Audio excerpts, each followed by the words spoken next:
a female gooner, okay, Yes. but I feel the same way, but about once a day, or maybe even twice. But like the one a day, like I did an interview with a Christian kid the other day, and he was just talking to me about how bad jerking off is and shit. And I'm just thinking in my head, like, bro, like you need to jerk the fuck off. Like, whatever. What are you talking about? Your Like, stress levels must be high. exactly, man. Because he's got a cute ass girlfriend. They're not banging because they're Christian as fuck. Oh. And I'm like, bro, how do you just? How did? I'm sorry. We need to roll back a little bit. What were you doing interviewing this person? He was interviewing me. Oh, but we were just kind of talking about life in general. What was it like a psychological evaluation? He's like, please tell me what the porn industry is like. Yeah, he's kind of trying to turn me over to Jesus a little bit. Luckily, nobody will ever have to see this because the footage got deleted somehow.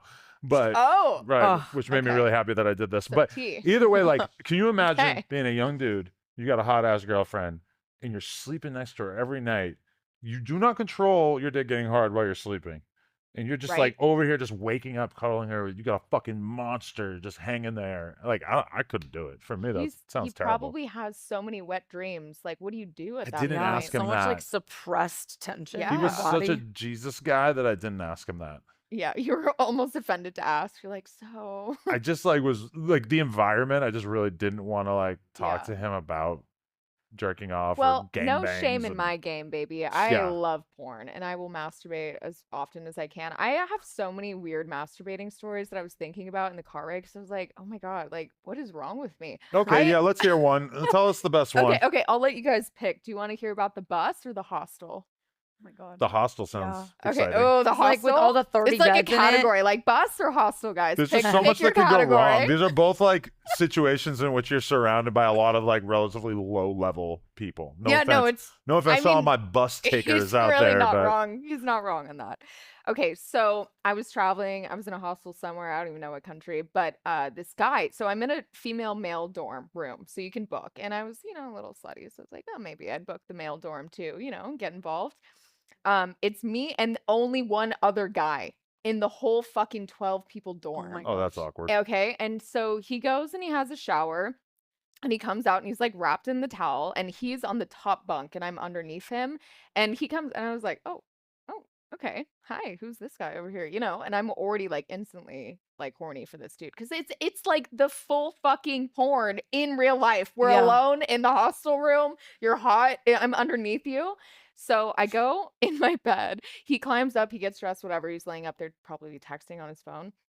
And I'm like, okay, I need something. I'm like going through my bag, find a hairbrush, and I just start fucking myself with the hairbrush while he's sleeping above me in the bed. And I was just so horny, I couldn't stop myself. Like, did he figure it out?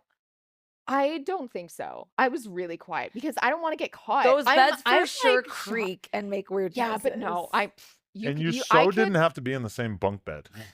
There's 12 of them. You could have been on the other side of the room. I know. But that's the best place to hide because you can't actually see her without like looking down. And you never know if like a bed is actually already taken. Like sometimes people don't leave stuff on it. So I just assume. Oh, they assign you beds. No, you could walk just like put your stuff on one. Yeah, you could choose one. Anyway, so that is like the level of issue I have with my masturbating. Like this man has no idea. I was just fully fucking myself underneath. And you picked a hairbrush. Is that your favorite toy to use? The one? No, I just had nothing. I'm traveling. I'm like, what the fuck looks like? It's the worst when you don't like have your thing when you want it. Oh yeah, I've had some desperate times where I tried to fuck electronic myself toothbrush with not a toothbrush but a fucking shampoo bottle, like the travel size. Oh my God, because that one's like a little. So you're a penetration person. So my masturbating is more like in the morning. I just like clit stimulation, and then I really like dick in the evening.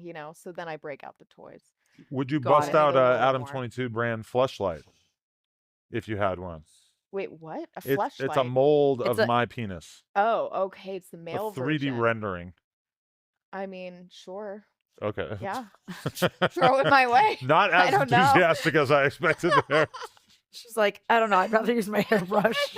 Yo, no, but I feel I'm glad that me and you are on the same page in terms of like masturbation as like self-love. Yeah, because and our whole audience is too. That's why it's so bonding, because it's like we're all obsessed with fucking masturbating at the end of the day. So let's just have a fucking party. Sometimes I'll be doing interviews all day on the other side of this building, and I'll think about it. I haven't actually done it, but I'll think about coming in here and just hitting a nut real quick and then just going back to doing interviews, because it's like if I could just remove that tiny little bit of stress That might be what I need in that moment, right? It's like Xanax. Where's the wildest place you've masturbated? It's like Xanax. Let's just gloss past that one. Yeah.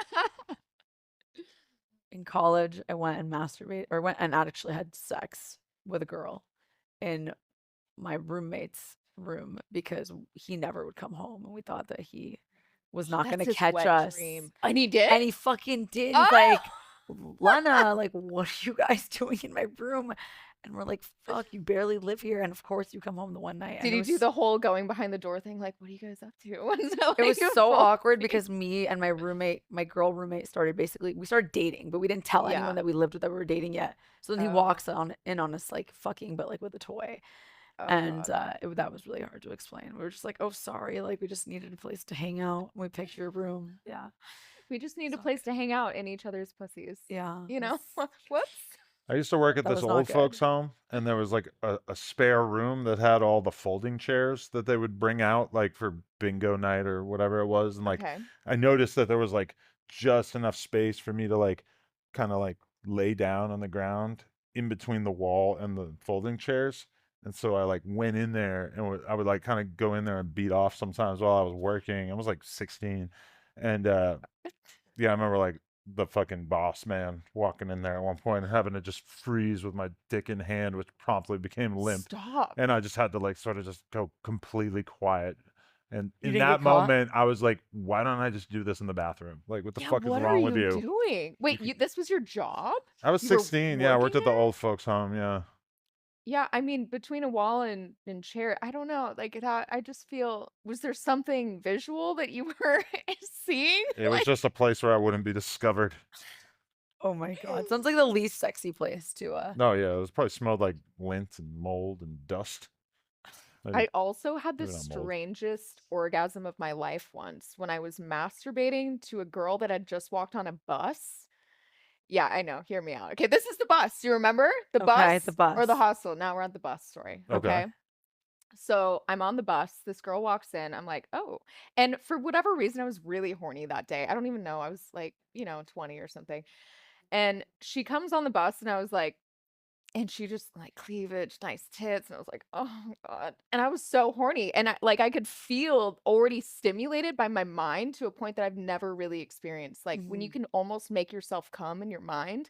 But I started to just kind of like rub my clit on the fucking seat. And there's all these people around. But I'm like, you know what? No one's going to know what's going on.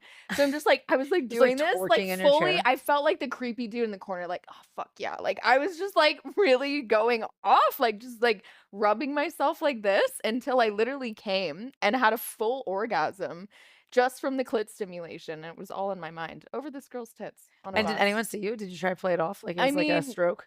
I was so in a trance, and I don't know what was up with me that day, but I don't even care. I didn't even care. I think people were definitely looking at me, but I was like, I don't really give a fuck right now.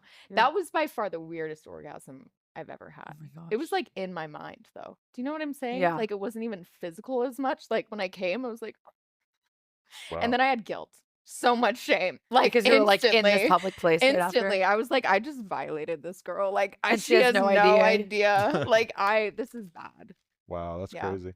What's the craziest thing that a dude has ever done in public in terms of just like, I just feel like your look is the type where guys might just kind of come up to you and just let you know that they're in love with you and want to take you out and all this stuff. I mean, I've had some pretty hardcore experiences when I was in Australia bartending, and I, because bartenders always get hit on.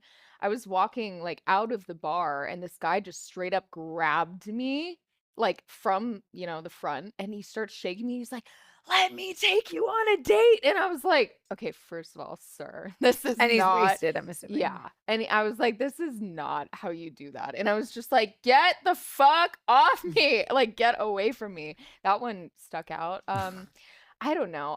Guys are really shy.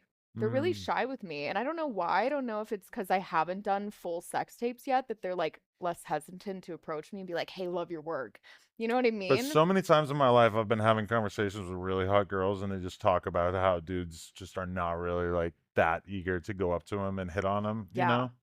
They're like, I mean, they look at you and they're like, okay, she's unbelievably beautiful. She's got all these tattoos. Like intimidating. It's probably. very intimidating. Yeah. And then like think 99% of the time you might reject them. Yeah. And you probably will. Yeah, I mean, I get a lot of them that are like, "Hey, I'm thinking about like doing this thing on, my hand." I'm like, "You're not even interested in tattoos, bro. Shut the fuck up." Like you have no, So like, okay. just be like, "Yeah, so I like want to put my dick in you. Like, what do you think about that?" Like, I would respect that honesty more than this bullshit you're trying to serve. Okay, so a lot of the girls though who have mad tattoos in the OnlyFans world or whatever, I feel like they're either metalheads or they're into horror movies or they're just like really into the tattoo subculture. Like, what do you affiliate with, or where do you think the desire to get so many tattoos came from? I mean, my dad's tatted, and so like my family kind of, it was already in my sphere, and then I grew up with some really good tattoo artists that also tattooed my family, my sister, and and I was like, all right, it's my time. Are you guys all tatted, your whole family? My mom, no, but my sister and my dad, yeah. That's sick. Yeah. Just like see you guys walking down the street together. Yeah. Like, but we all look so different. Like my sister's blonde. Looks like typical LA blonde girl, and we stand next to each other every time we go out. They're like, "You're related? Like, what's happening?" When's the last time you were blonde? Ooh, I don't know, probably 2015. Okay.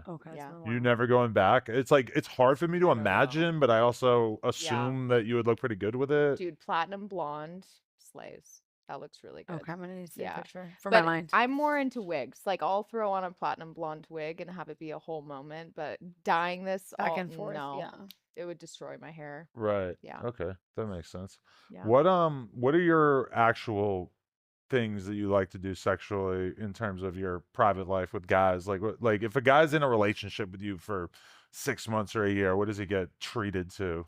I mean, I've talked about this a couple of times with my public sex, but that is totally my vibe. Like public sex is my thing because it's kind of like almost porn for the public, but it's not exposed enough where like everyone can see it. So I still get off on that idea that people can see me, but not everyone can see me. And it's like, you lucky motherfucker, How public are we talking? Like alleyways in Venice, Italy was a big one. We had dinner. Such a daredevil. Oh, it was so fun. And then we also fucked on the balcony in Venice, overlooking, and the boats are coming through, and he's just totally railing me over the boat. And I'm like feeling like a porn star. It's like my time to shine, I'm out there and I was like, yeah, like my tits are out, like everything looks amazing. And I was honestly the best of